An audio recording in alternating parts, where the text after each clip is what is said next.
Okay, quick story that has me literally shaking right now. So for context, I drive trucks and I stop at this Denny's to grab a coffee because I'm addicted to caffeine. I went in there to get my coffee to go and then I walked to the bathroom, but as I'm walking to the bathroom, it's this old guy sitting to the left with about 12 people that's celebrating his 89th birthday. I got a call from my dispatcher and he was like, yo, you can chill, no rush, they not ready for the freight, so you can relax a little bit. Sat down, ordered some food, so now I'm sitting like across from the guy that's celebrating his birthday. Time goes by, I'm down there at the end of my meal and everybody that basically came to celebrate with him had left, so now it's just him and his wife. So as I get up to go wash my hands, I see him and I give him a smile. I'm like, happy birthday, young man, 89. That's a lot of memory to have.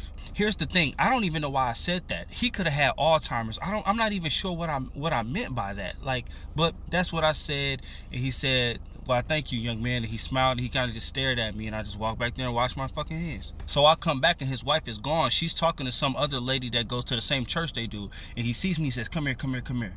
And I said, yes. And he said, there are way too many things that I wish I could forget. And I said, yeah, man, you make it to damn near 100 years old. I'm pretty sure you got a handful of regrets.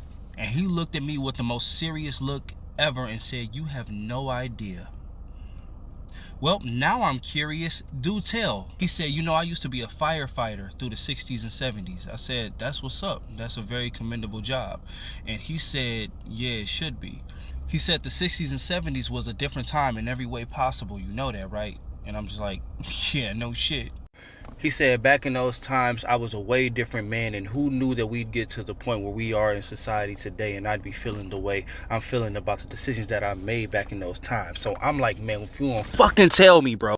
So right before he took a very long pause, he looked at me and said, back in those times, it was very common for firefighters that looked like me to leave people that looked like you in burning houses and buildings and horrible situations just to say they couldn't get to us.